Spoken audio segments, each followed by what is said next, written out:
千里之行，始于足下。A journey of 1,000 miles begins beneath the feet. We now gather in the Tao to travel the journey together.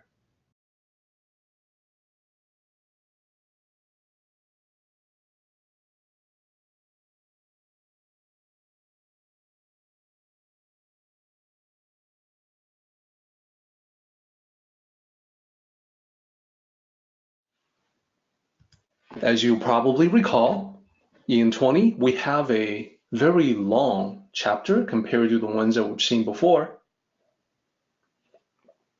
Last time, we did a sectional structural analysis so that we ended up dividing this up into something that looks more like this. And then we went into it line by line. We were able to get through about half of this particular chapter last time. We started out in the beginning section. The beginning section already introduced the idea that Lao Tzu, speaking as himself, was quite different from everyone else, from the people that he observed.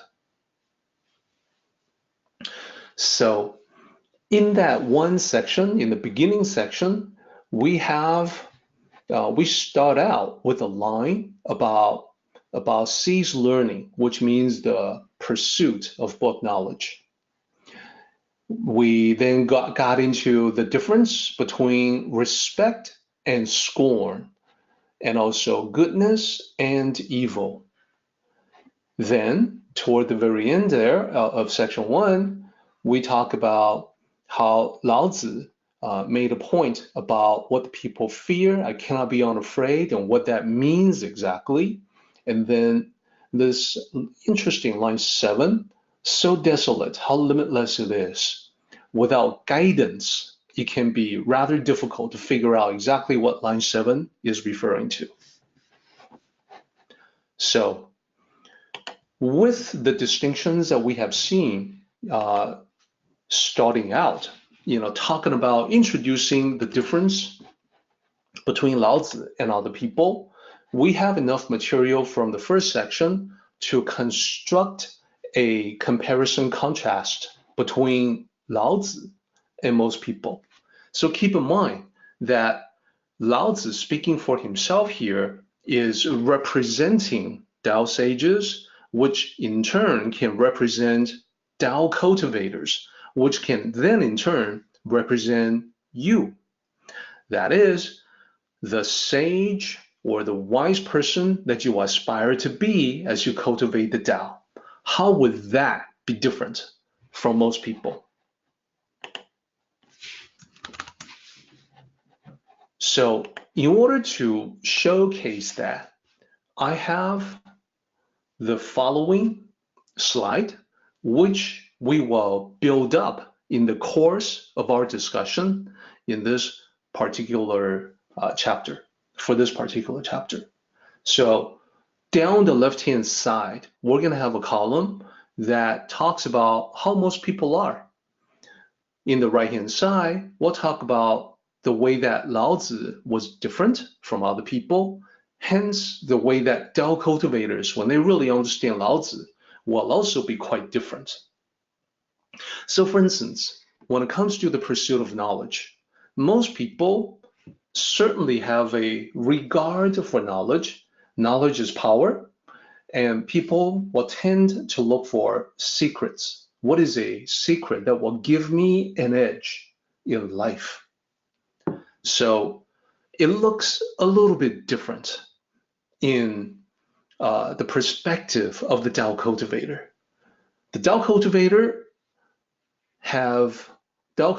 have a healthy respect for knowledge, but want that knowledge to be applied in real life in order for that knowledge to transform into living wisdom. And as far as secrets, well, Tao cultivators realize that the secret is actually an open secret. The secret of the Tao is the wisdom that is hiding in plain sight. So there's no need to go digging around looking for a secret that nobody else knows when that secret is everywhere all around us. So this is the reason why Lao Tzu says, well, cease learning, no more worries, because when you obsess over some kind of secret that you must find, there's a lot of anxiety associated with that. But when you realize that the secret is everywhere, you just have to open up your eyes to accept and understand, then you can relax and take it all in. So another thing that people have anxiety over, and this is from the line about respect and scorn, is that people worry about what others think, positive or negative. So you may, look at this and feel that, well, I definitely am affected when people are critical of me, when they criticize me. But I'm happy when they think positive thoughts about me, when they praise me, and when they, put me up for recognition. Well, actually, people worry about both the positive and negative. That is, when people perceive negative opinions from others, they worry naturally about being criticized. And when other people are praising, likely there's also the worry of hanging on to the positive opinions. So therefore, both praise and criticism can be the source of concern. How do I avoid being criticized, or how do I continue to receive praise? What if people like me now, but then I lose their favorable opinion of me? So that becomes a fear or an anxiety as well. So from the Tao perspective, from the perspective of Lao Tzu, it's a little bit different. Lao Tzu looks at all that and realizes that, well, he doesn't care to the obsessive extent that other people do. Lao Tzu focuses on internal validation. He will turn his gaze inwardly rather than to focus on external approval. External approval is fleeting at best. If you are on the right path, if you are going off in the right direction, it doesn't matter so much what people think temporarily. In the course of time, the truth will out, and what people realize about you later on may not be what they think of you now. Either way, it doesn't affect where you want to go. So that's the bottom line. And then the other thing that was pointed out in the first section, other than positive or negative, respect or scorn, was good and evil, right and wrong. So as far as that goes, Lao Tzu is pointing out that most people know only one view on right or wrong, good and evil, and that is their own. They have a set idea about what is right, what is wrong, what is good, what is bad, whereas Tao cultivators like Lao Tzu are different. Tao cultivators have the mental agility to span multiple perspectives. It does not mean that they believe in different things at different times and switch as the circumstance dictates. They themselves will figure out for themselves a perspective as their own. But that doesn't prevent them from understanding a different side, a different perspective, a different point of view, I should say. So one of the training, one of the work, part of the work in Tao cultivation is to develop that mental agility for multiple perspectives, including perspectives not your own. So there's more blank space down below in this slide. We're going to fill them out as we continue on reviewing what we talked about last time. So last time we went through this particular slide. The two important points in this slide, the top half, what people fear, I cannot be unafraid. So this is a statement where Laozi says, well, listen, I'm only human. I'm the same as other people in terms of my physical makeup. I am a biological entity just like they are. So what is dangerous or harmful for them is going to be dangerous and harmful for me too. In terms of physical survival, I'm no different. I'm like everyone else. So what they fear, I must also fear. Then the second point is that, well, other than the physical survival issues that we're talking about, in terms of the mental issues, in terms of the way I look at the world, the way I think, the way I live, wow, there are many differences. I think about the world differently. I think about things differently. And sometimes the difference is vast, like a desert. And that's what that line 7 is talking about. So like I said, if one is without guidance when reading the Tao Te Ching, this line may be very puzzling as to what it is actually referring to. So these two lines, 6 and 7, are right in front of the giant section that detail the differences between Laozi and everybody else.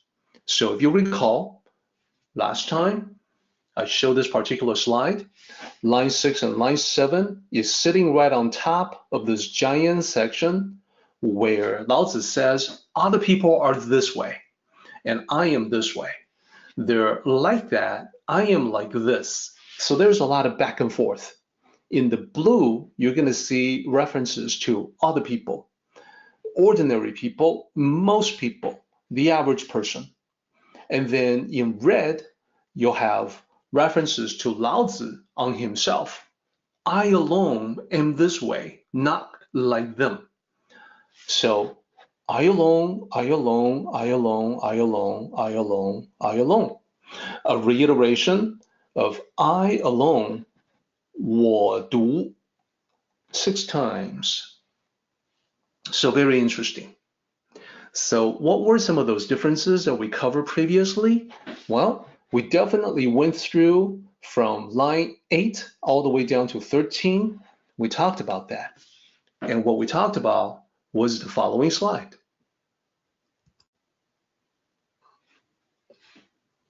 So most people described in the following ways: excitable, restless, noisy. You know, they like it when there's a party going on, when there's a lot of activities going on. People see that as fun. Then we have a reference to enjoying a great feast. So here, the feast is all about physical pleasures, sensory stimulations, and it stands for all the different physical pleasures that one can enjoy in life. So it stands for itself plus all the other physical pleasures. In a similar way, climbing up to the terrace, line 10, it stands for itself, an outdoors activity, sightseeing, social activity, thrills. It also stands for all other sensory stimulations in the material world. Again, the having fun aspect of life. So people are really into that, into all the noise, all the activities, all the excitement. And Laozi is making a point to say that, well, okay, that's where I'm different from most people, in that I prefer quietness instead of parties. I prefer simple pleasures instead of sensory feasts. I prefer quality instead of quantity, especially as it applies to one's social circles, your social life. So most people see as a positive thing, being surrounded by many people, knowing many people. Wow, how many people do you know? That's a huge amount. Laozi, on the other end of the spectrum, near the other end of the spectrum, says, well, I would rather have just fewer friends that I get to know deeply. So quality instead of quantity. So we went through this stuff last time as well, and here's the slide specifically on the perspective of Laozi. So why does he prefer quietness instead of parties? Well, because quietness is much more conducive for the Tao. So what about the sensory feasts, the sensory stimulations and physical pleasures? Well, Laozi compares himself to an infant with simple and basic needs. So it isn't that Laozi is incapable of enjoying a grand feast. It's just that it isn't something that he would want to have all the time, to overindulge, to stuff himself to the point of discomfort. And then lastly, line 13, Laozi is weary of all the socializing or the partying that other people are into. And there's an important point associated to this. In a moment, I'll be asking you a question like, so Laozi doesn't want parties and socializing, so Laozi is basically like antisocial? Is that how it is? Is that how Tao cultivators should be? You know, to be antisocial, unfriendly? We're gonna get to that. For now, we have enough to add to the table of comparison between most people and Tao cultivators. So let's have it. Let's take a look. The differences, slide 1 of 2. Most people, so the top 3 you have already seen. Let's add a few more. Most people tend to overindulge in physical pleasures. You know, whatever they have access to, they want to really overdo it. It's always over the top for the vast majority of people. Tao cultivators have simple needs and find this simple joy, simple delights in life, everywhere in life. So I need to have everyone think about this a little bit more as well, and that's coming up. Also, most people want constant excitement, noises, and activities. Tao cultivators enjoy quiet time alone to think, reflect, and plan.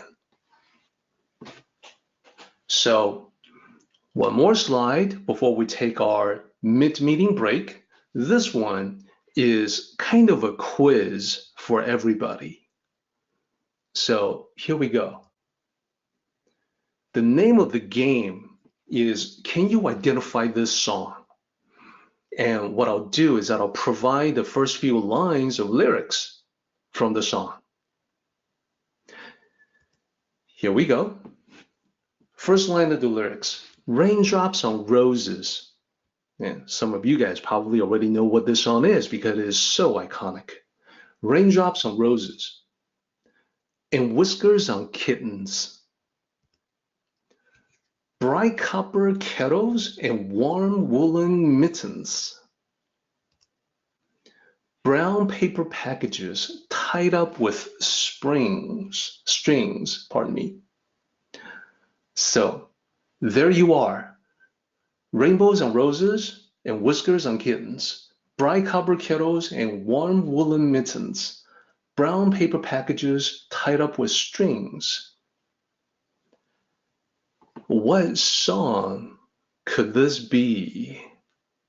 And I see that some people already recognize this song. The next line in the lyrics will give it away. The next line is, these are a few of my favorite things.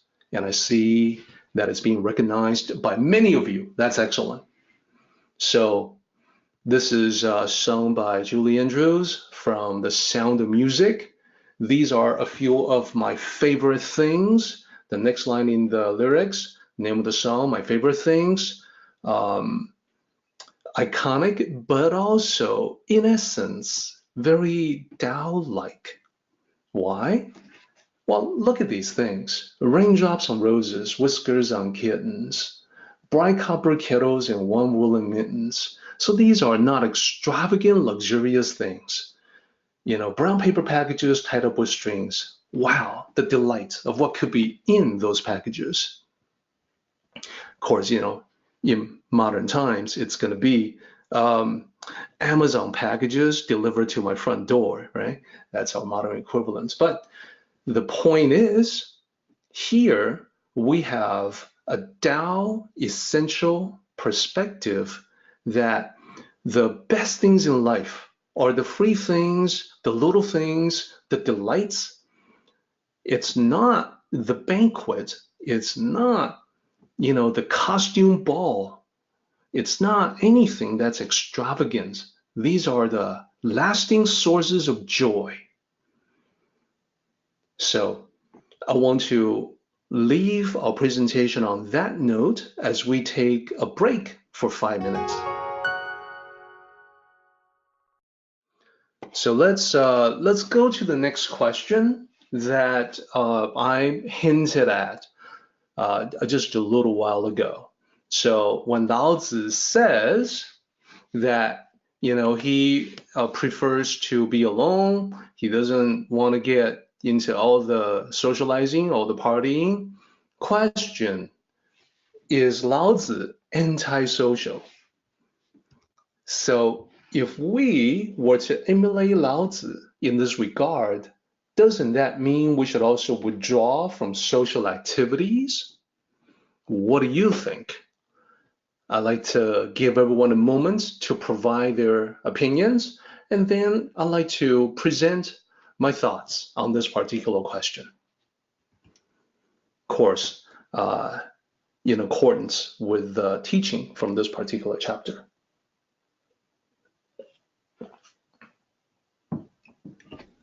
So again, the question is, Laozi talks about how he's weary of parties, doesn't like all the noise and activities. He prefers to spend time alone, quiet.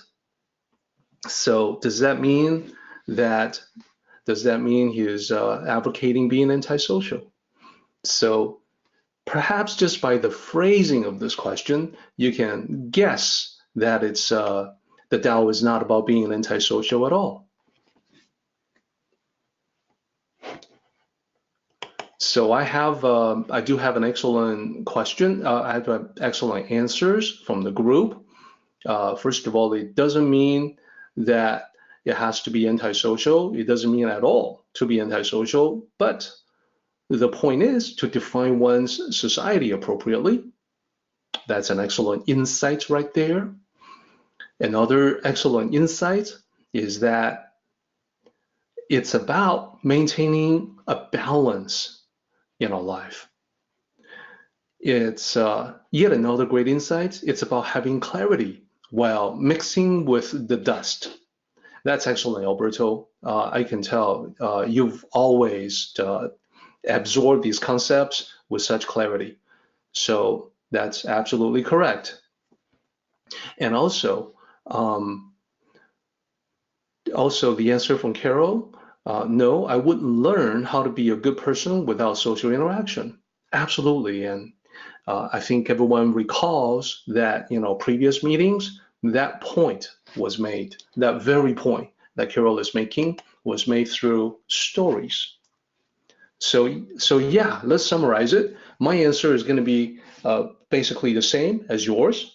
It may seem that way at a superficial level, but Tao sages are not actually against social interactions.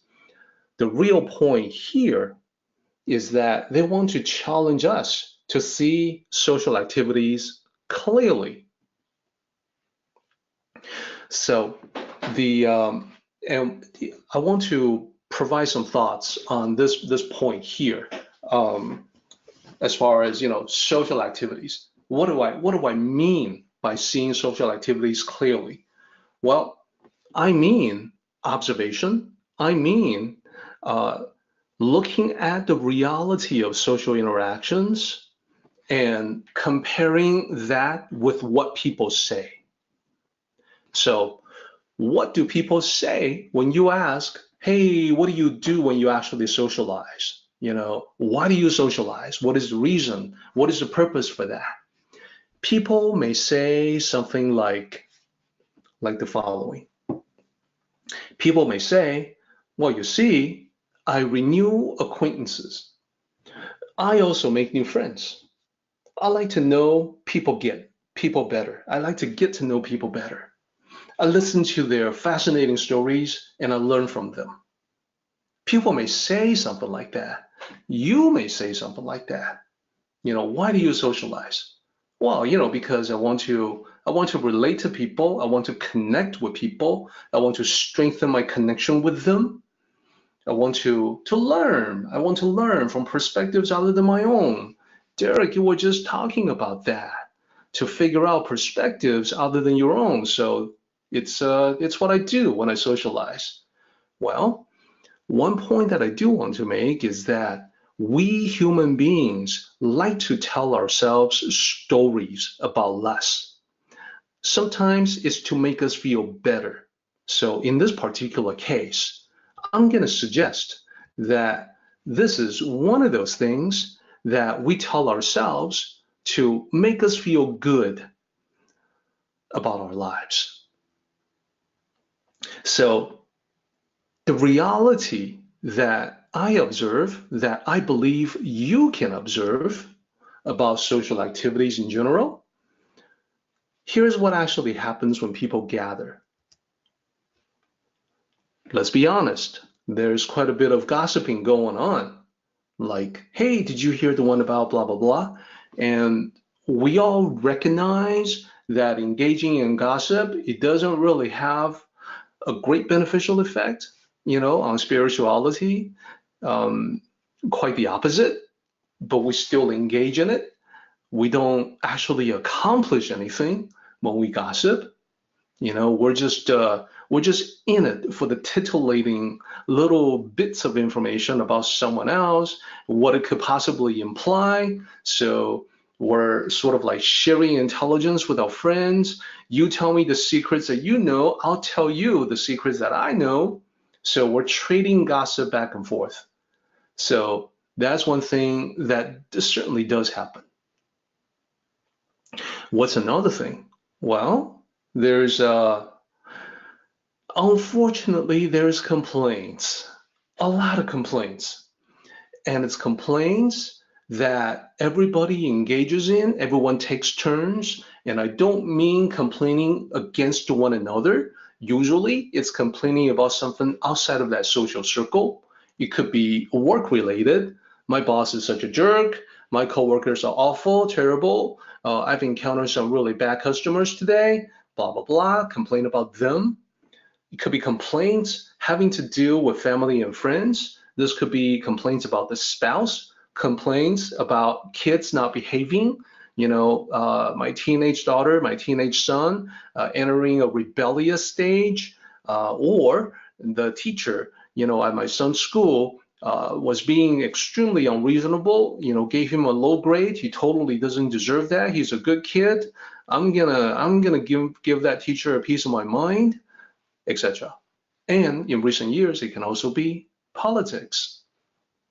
There's a lot to complain about, and there's a lot of complaining that people do, but here's the bottom line. It's complaints. It's negativity, negative energy. So we tell ourselves that we socialize to listen to the fascinating stories from other people. What we actually do is not listening to fascinating stories from other people. We're listening to their complaints, and then after a while, it's your turn to complain. So people never actually get better from complaining about something. We give each other like mutual advice. You should do this, you should do that. But there's a guarantee that I can give everyone. The next time you gather together with that same group again, there's going to be more complaints. Nothing actually gets better. There is no end to this process. So we actually just end up wasting a lot of time. Let's be honest with ourselves. That is the reality. And other than gossip and complaints, the reality of social gatherings is also social competition. You've done something that you want to show off to the group. Someone else is chiming in that they have done something similar. So one-upsmanship. Oh, that's nothing. Listen, I did blah, blah, blah. I did this and that. Oh, you went on a cruise? I went on a cruise too. Oh, you bought a new car? Yeah, I'm going to buy a new car too. So this is sort of a form of social bragging. Sometimes it's humble bragging. Either way, it's very annoying.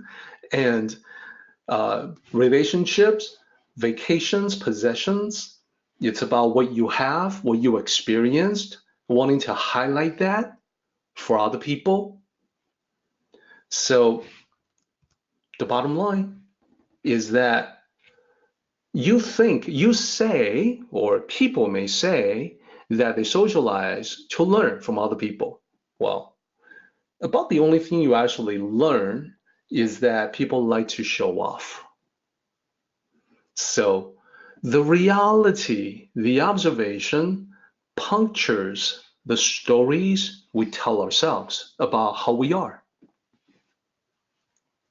So when this is the case, Tao cultivators, Tao sages, and Lao Tzu want to be cautious about wasting a lot of time and energy on the kind of social interactions that lead nowhere, but they will be picking and choosing the positive social interactions that will actually lead to something good.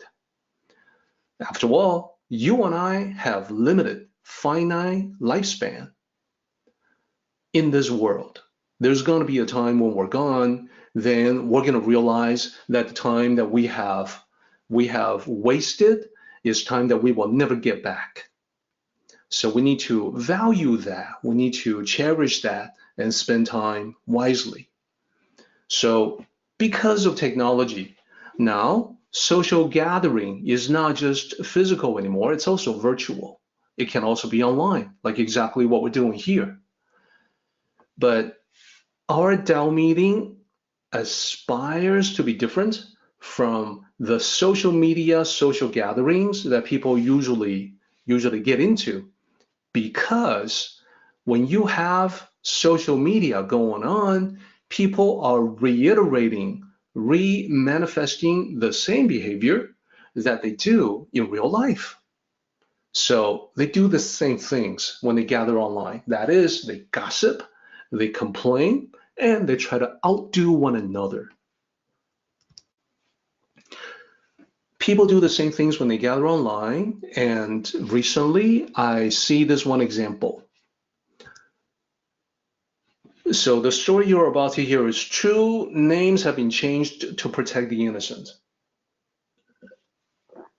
In this case, names have been redacted. So in one particular social media, let's just call it Facebook, I see photos of flowers posted by a friend, a young woman, in social media, plus the following.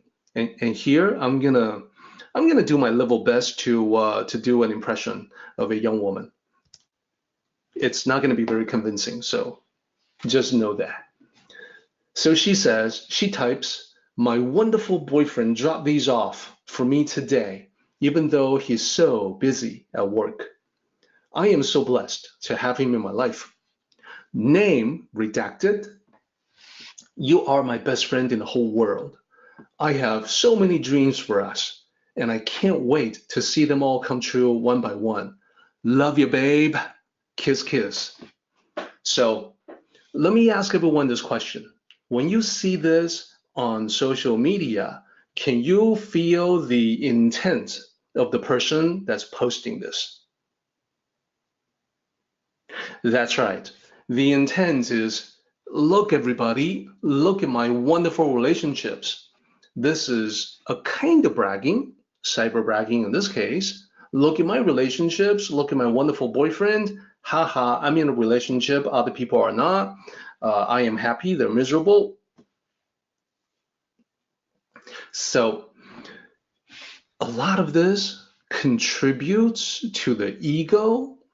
Now, the question from Tao sages is going to be, how meaningful is it to engage with this kind of behavior? And, when I realized this, when I learned this particular lesson, it was a wake-up call for me. I stopped posting anything that could be construed as being sourced in the ego on social media. Why is it meaningless? Well, because a month later, all photos and posts associated with name redacted have been deleted by the user. Thereafter, name redacted is never mentioned again in her post. So we can probably assume that those dreams will probably not be coming true one by one with that particular guy. So just one case, just one observation to make the point that, you know, when we're bragging, when we're intending to show off, it's probably not the best use of time. Moving on. So this is what we ended up last time about these two characters, 有余. So we're back into the mode where we're going line by line. So in pinyin, it looks like you, but it's actually 有. It's actually the O sound here. 有余. Literally, the first character means to have, and the second character means surplus or excess. So in Chinese culture, having surplus is a very good thing, very auspicious, very fortunate. Having surplus is a sign that there's abundance and prosperity in your life. So because of that, there's a cultural emphasis on this. Because of that, there's a custom that has developed for Chinese New Year. So this character here, 余, second character, that means surplus or excess, it sounds exactly like 余, this character here. They're the same, different characters, but the exact same sound. And this other character, this is actually, this comes from a pictorial representation of a fish. This character means fish. So 鱼 sounds like 鱼. Thus, it is a Chinese tradition to have at least one fish entree in the Chinese New Year dinner. Of course, you may wonder, hey, well, what about the vegans and vegetarians? Well, there's actually vegetarian fish that's made from tofu, soy, and seaweed. Delicious, absolutely delicious. And that's a customary entree as well for Chinese people who are vegetarians. Having a dish like this allows you to say 年年有余, which is an auspicious saying. 年 means year, 年年, every year. 有, there is, or have, 余. Every year there's fish, which is the same sound as 年年有余. Every year there's surplus, there's excess, there's more than we need. So you can see that this auspicious saying is pointed at prosperity and abundance. 年年有余. And in fact, this expression, 年年有余, is a very suitable thing to say for Chinese New Year celebration.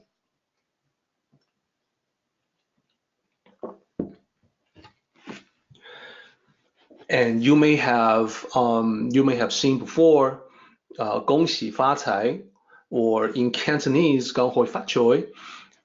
That's the customary merry greeting, congratulations, making it through yet another year. But the auspicious saying will be something like this, 年年有餘.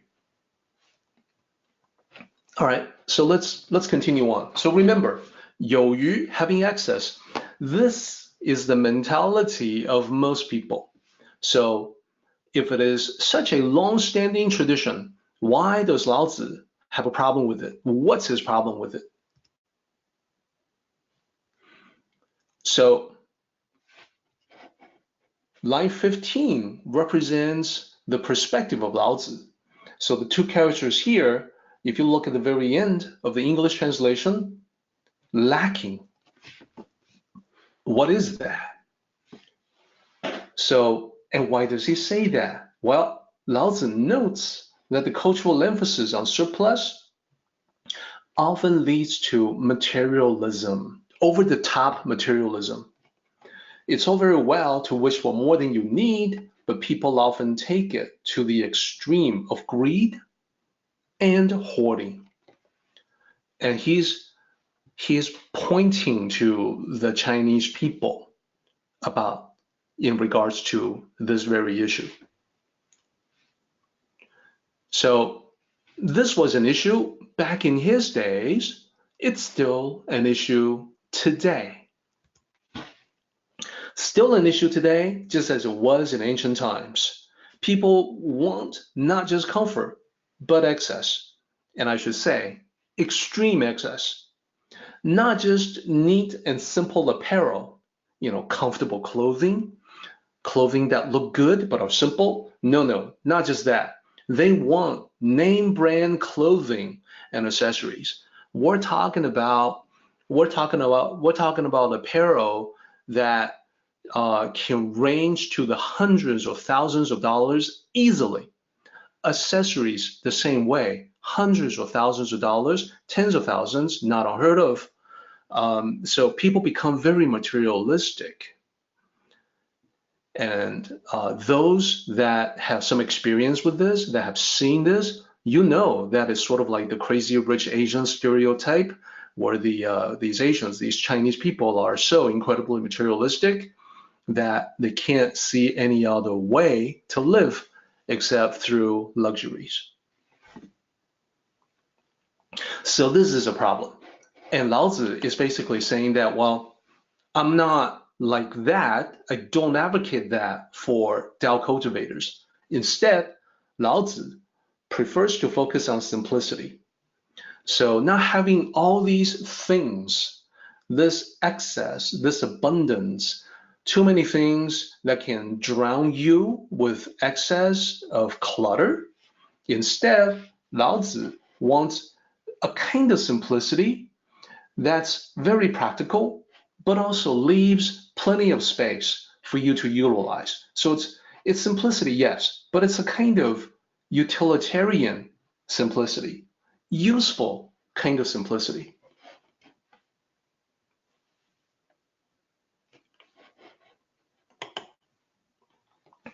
So let me illustrate the difference. The two characters at the end of line 14 and also at the end of line 15 are the basis for the comparison here. So 有余, as I mentioned before, having surplus, you'll see that on the left-hand side that represents people and what happens when they take it to an extreme. On the right-hand side, we're going to have the Tao side. That is, we're going to have the Tao cultivators, the Tao sages, and Lao Tzu himself, the attitude from the Tao perspective. So on the left-hand side, it can be represented with the following picture. So it's all very well to have more than you need, but people have taken it to an extreme of accumulation and hoarding. So the garage that was meant to be a place for your vehicle to shield it from the elements, well, it's been taken over by a huge amount of clutter. So you can't even use the garage as a garage anymore. So this is what it's usually become for the people that take having access to an extreme. What used to be a problem thousands of years ago is still a problem now. So what about on the Tao side? The Tao side, for the relatively few Tao cultivators out there, hopefully including yourself, it looks like this. So it is not completely bare.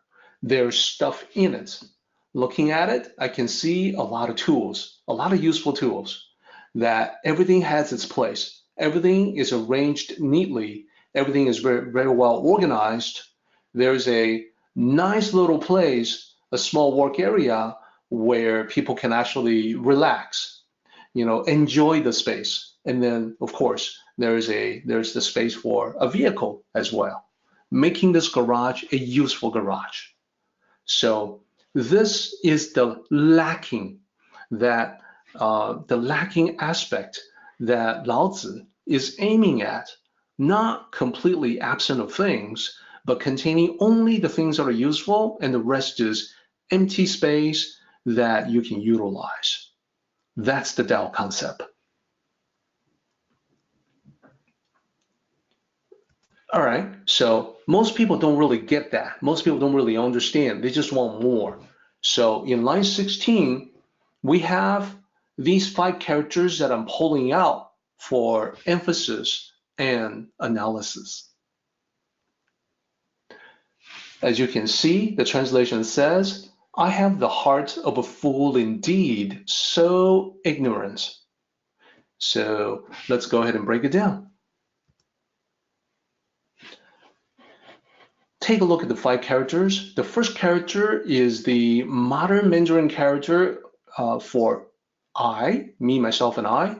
And then, so all of these characters, all 5 of these characters are still in heavy use in modern Mandarin today. The second character, we have foolish or fool. Foolish person is a fool. And then we have the character for apostrophe S. The last character is the character for heart. So how would we translate that? Transcription. I have the fool's heart. So I, foolish person's heart. I have the fool's heart, or I've got the fool's heart. The have between the I and the foolish is implied. So the translation, I have the heart of a fool indeed, so ignorant. So the last part of it, the indeed comes from here. The sentence ending, the characters that take the place of punctuation marks in ancient classical Chinese. And then we have 2 repeating characters, which is the emphasis on ignorance. And then lastly, we have a character that again acts as a punctuation mark, in this case, the exclamation mark. So that's what it means, and that's what it means on the surface. Let's talk about what it means in connection with the other lines. So wanting simplicity makes a lot of sense to Tao cultivators, makes a lot of sense to Laozi. Unfortunately, most of the world has a different view. And that view goes sort of like, having is a good thing. Having is better than to not have, right? So that means having more must be better. Now that is so simple that if you can't see it, you must be either foolish or ignorant. So we have this concept in our society as well. A lot of times we talk about the haves and the have-not, meaning the difference between the wealthy and those who are living in poverty. So poor, not having is associated with poverty, associated with being poor, being deprived. To have, being associated with wealth, along with all the good things that implies. So as you have seen from the comparison of the different photos of the garage, Laozi is not advocating that we live in poverty. He's advocating plenty of space to let things breathe. And this is what people don't get. People don't get that. So this is one of the ways that people fail to understand him. And this gives us enough to add to the comparison chart that we started out with. So remember, we filled out this particular slide. We need more space below this. We have to go to another slide. That's okay. That's why the differences, this slide is 1 of 2. So we're about to go to slide 2 of 2 with additional comparisons. And here we are. 2 of 2. So what have we seen as the additional differences? Well, most people, they hoard more and more. They want excess. They want more than they need. So they can never have enough. They've taken it to an extreme. Tao cultivators are different because they keep only the useful and necessary, discard the rest. When I say useful and necessary, I'm also referring to what things that bring you joy, because joy is a necessity in your life. So you keep only the things that spark joy in your heart, so that when you get rid of everything else, you're surrounded only by things that you absolutely need and the things that spark joy within you. So you're going to be in a great mood all the time. So the consequence of hoarding more and more and never having enough is that you end up with a huge amount of clutter. So I want to point out that for many people, they're actually quite proud of the clutter that they have accumulated. They will point to their collection, and the collection can be any number of things. It can be a collection of shelves and shelves full of books. It can be a collection of NASCAR plates. I don't know. Could be anything, but they can point to that. Here's my collection and be quite proud of it. But it's actually more than they need, and it's taken up a lot of space in their lives. For Tao cultivators, it's different. Tao cultivators appear to have little, so to most people, it seems that they're lacking. So I want to add just those 2 points to the second slide in the differences. There's going to be other things that we talk about later on that fill out the rest of the blank space. For now, though, I want to go back to the Tao Te Ching for more comparison, this time in line 17, 18, 19, and 20. First, I want to talk about ordinary people. So there's a couple of descriptions. The first one says ordinary people are bright. Second one says they're scrutinizing. So I want to make sure I explain exactly what that means. So in this context, when Lao Tzu says ordinary people are bright, he does not actually mean intelligence in a positive sense. He means that people are clever, shrewd, and calculating, particularly in their interactions with others, that they're calculating personal benefits. What's in it for me? Should I do this? What's the cost to me?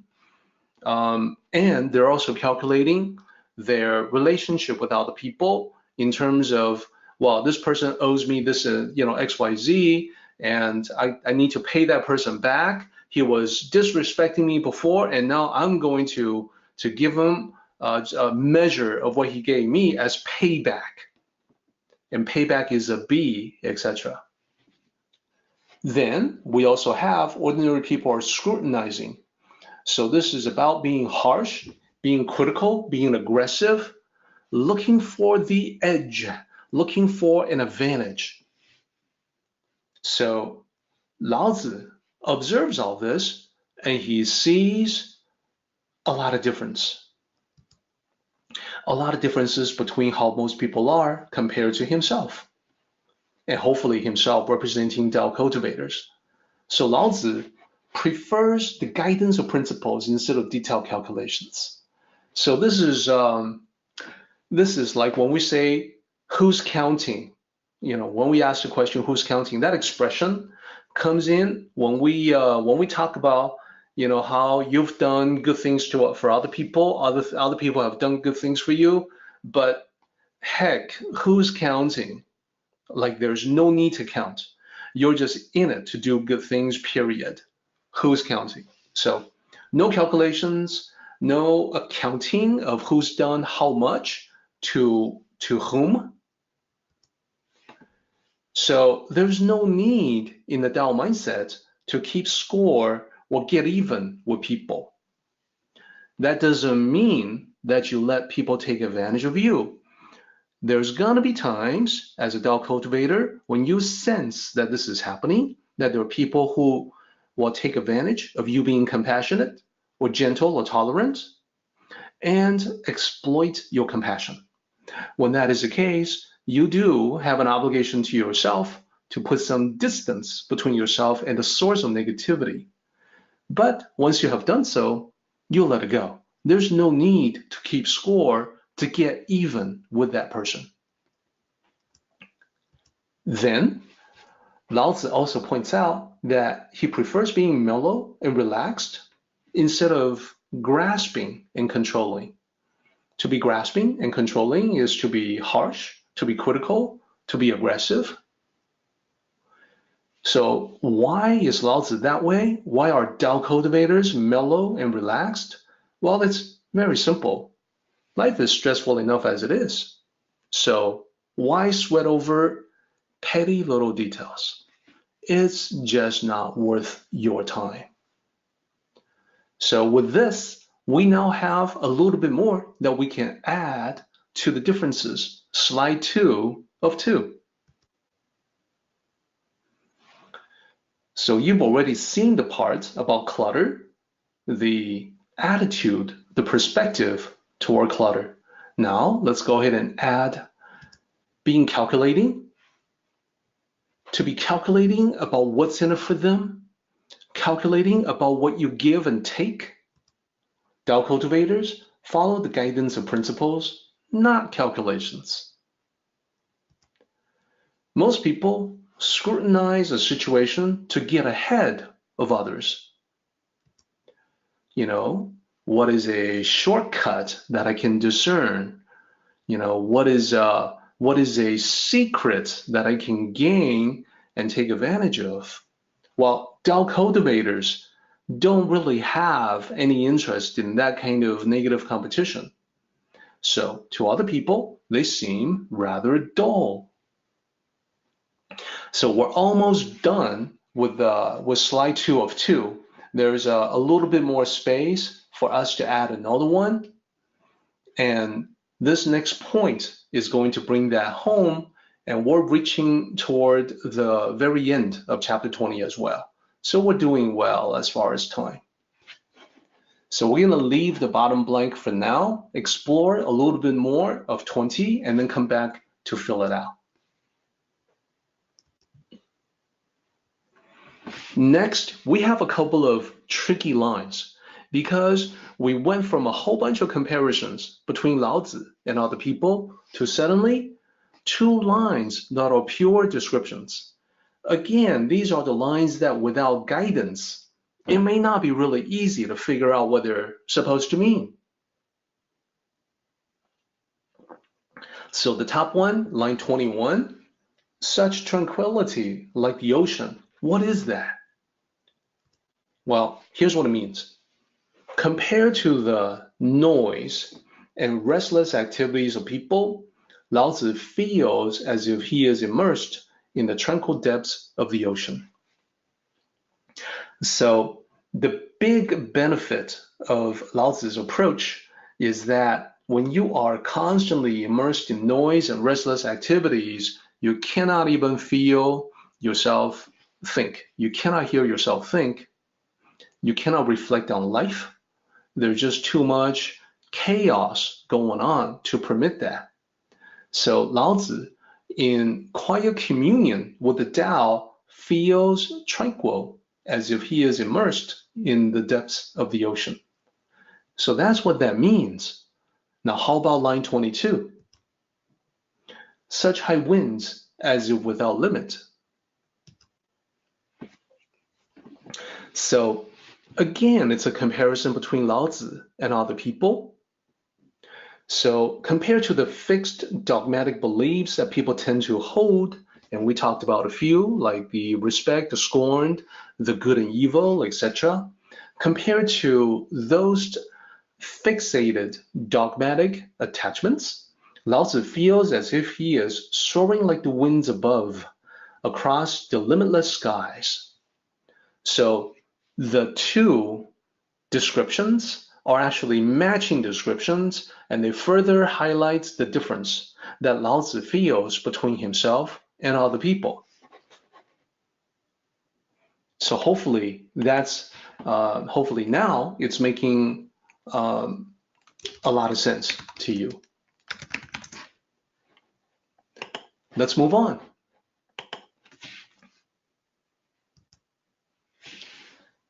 So let's take a look at line 23.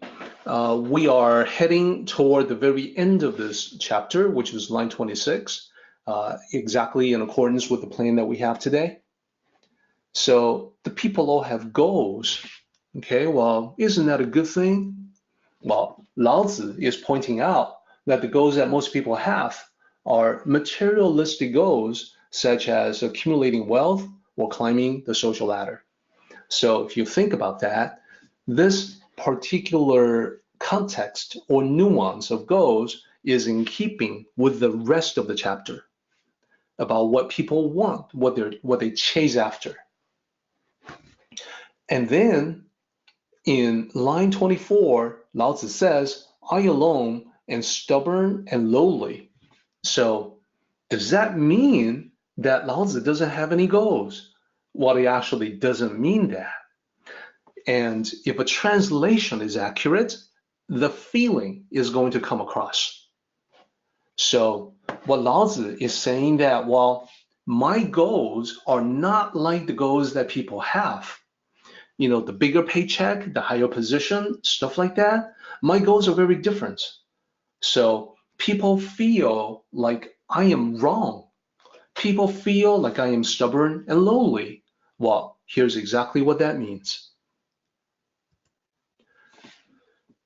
So first of all, for Laozi, his goals are on the spiritual side, and people don't really get this. They see him as stubborn. Why? Because he does not engage in social competition. So it's sort of like, why do you resist getting into social competition? Why are you so stubborn? Why won't you engage? And they see him as lowly. Why? Because fancy titles are just not that important to him. Not just to him, to other Tao sages as well. So Zhuangzi is a great example also. He was certainly offered very high-level positions by the kings of the warring states, and he was simply not interested. It wasn't that important to him. So it doesn't mean that a Tao cultivator has to turn down, you know, fancy titles, etc. There's gonna be times in which a Tao cultivator will find that in a position of power, he can do more to fulfill the Tao. That's always possible. But there's going to be even more cases where the Tao cultivator is going to discover that the high-level position, the high visibility, the higher profile, these are just nourishment for the ego rather than the spirit. And in that possibility, in that scenario, he or she would express disinterest and politely decline the opportunity. So that's what that is. So when you say, well, if people ask, well, how do you know that the people all have goals, is pointing to materialism, pointing to, you know, more monetary wealth, stuff like that? Well, if you look at 24, it becomes obvious. Let's move on. We now have enough to add the last two pieces to the bottom of slide 2. So most people have goals in going after position, prestige, and profits. How about Tao cultivators? Well, Tao cultivators have goals that transcend the material world. So this brings everything together. We now have slides 1 and 2 that depict the difference between other people and Laozi, which should be extended to also cover the difference between most people and the Tao cultivator. And I further want to suggest where it says Tao cultivators that we swap it out with the word you. That you, perhaps over a time, will begin to identify with the characteristics of Laozi and Tao cultivators, more and more. Let's move on. We have one more line to go to finish off this particular chapter. So what I'm doing here is that I single out the last 3 characters from 26 to explain what they are. The last 3 characters. They're the most important 3 characters in this chapter. So literally, of the 3 characters, the first one is to value something highly. The second one, that's the character for eating, and the last character is mother. So putting them together, value, eat, mother, that doesn't make any sense. And that's because this was written as a line in classical Chinese where the different parts of speech come together differently. So what it actually means is that I value the Tao being implied, which nourishes my spirit like a mother nourishes her young. So the second character here, 食, is not eat or eating, it's actually nourishing. Like the nourishing mother, like the mother nourishing her young. That's what it actually means. So this last part is actually the most important part. Let me explain. This is the key because Lao Tzu is pointing out that when you cultivate the Tao, you will start thinking differently. People will find it difficult to understand you, but that's okay. That doesn't matter because you know that you are spiritually nourished. So you know you are on the right path. And more importantly, you know where you are going. So that's the key to it all. So now, to test everyone's understanding, I have a question. So in the earlier part of this chapter, Lao Tzu says, what other people fear, I cannot be unafraid. I must also fear what other people fear. So this depicts a cautious mindset, a careful mindset. I need to be careful about the things that other people also find that they have to be careful about them. So I got to be careful about what they're careful about. So a cautious mindset. Later on in this chapter, Lao Tzu describes his mindset as being tranquil, like the depths of the ocean, or carefree, soaring like the winds above the skies. So if you tie those together, I want to ask this question: are they cohesive as a harmonious whole? That is, how can you be cautious but also be carefree? Isn't that a contradiction? So that's the question that I want to put in front of everyone as a sort of a challenge into the meaning of this particular chapter. So Lao Tzu says he has a cautious mindset. What the people fear, he also fears. But then he also says, much later on in the same chapter, that he is soaring like the carefree winds. Is it possible to be cautious but also be carefree?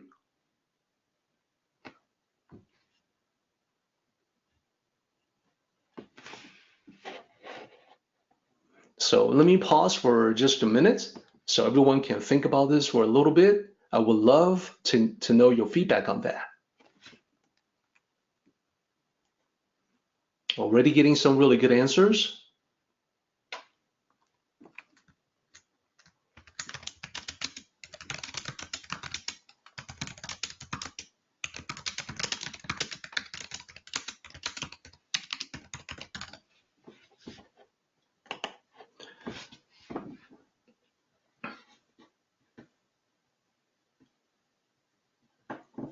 Yes.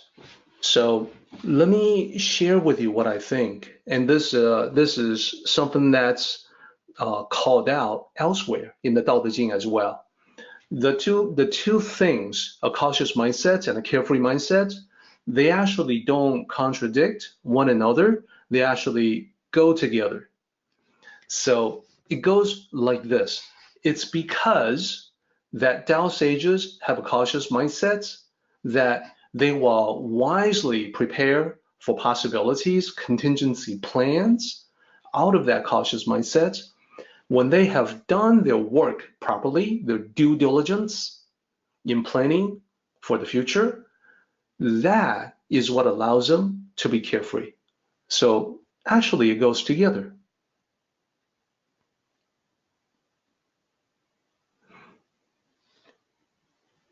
That's right. So to bring it back to this particular chapter, yes, he realizes that it's prudent to fear what other people fear. So he prepares for that. He plans for that. Having done so, he can be carefree and soar like the winds, knowing that he has already made the appropriate preparations and planning. So that's it.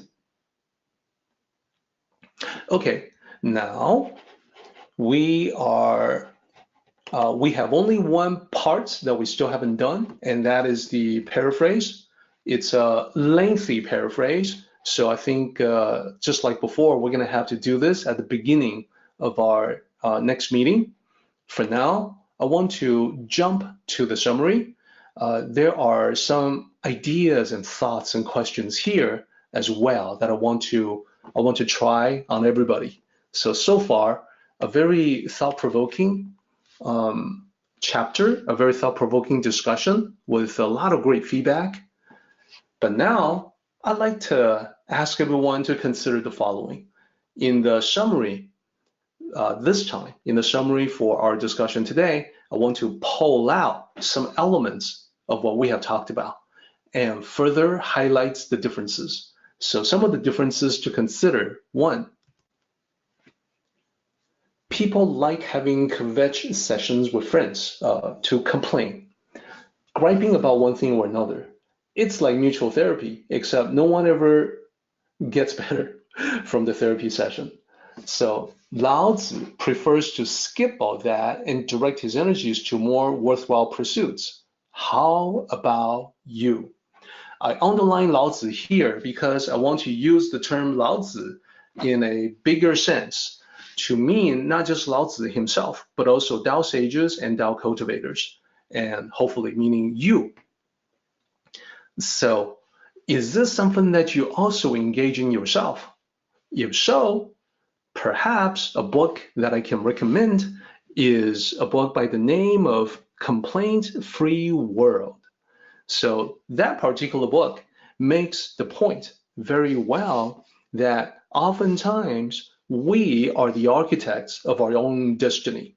And a lot of times we don't build a great life for ourselves. We build it out of complaints, misery, negativity, griping about this and that, and nothing ever gets better. And the only way to actually make improvements in our lives is to observe ourselves, put a stop to it, and wisely refrain from engaging in all the complaints. So that's the first one in the summaries that I want to suggest for everyone to consider. Here's the second one. People like to jump on the bandwagon and do what others are doing. Lao Tzu, again, underscore, prefers to remain detached and observe quietly. Tao sages are not into fads. How about you? Are there some bandwagon that you are jumping onto? Fads that you are following? So if that is the case, if we're being very honest with ourselves, what would be a way to remain detached, to observe the world, rather than to do what other people do, rather than to follow the herd?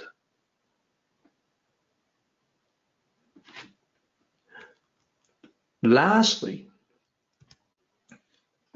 This is pulling out the elements of clutter and simplicity from this particular chapter. People say more, more, more. I think that's a Billy Idol song. The self-storage industry in the US is now generating more than $24 billion annually. So there's a serious need in our society for people to have additional storage to store their clutter. So they don't mind, they agree to pay a monthly rental for that space. But in reality, they can probably do without a lot of that clutter. How do I know this? I know it because the self-storage industry is constantly having people default on payments, going delinquent on the monthly rent, and after a while, they have no choice but to open up the storage units, the storage sheds that they rent out, and auction off everything that they find in it. So that's how you know it wasn't so necessary for the people who put that clutter in there that they have to, pay that monthly rent to keep it, because at the end of that process, they've lost everything. So the perspective of Tao cultivators and Lao Tzu is less, less, less. So this was true back in his days, and as you can see from the statistics from the self-storage industry, it's still very much true today. So how can we reduce, discard? That's probably one of the most difficult tasks in the path of Tao cultivator. Our meeting has come to an end, but the journey continues on. Let us travel safely. Until next time, may the Tao fill you with peace and happiness.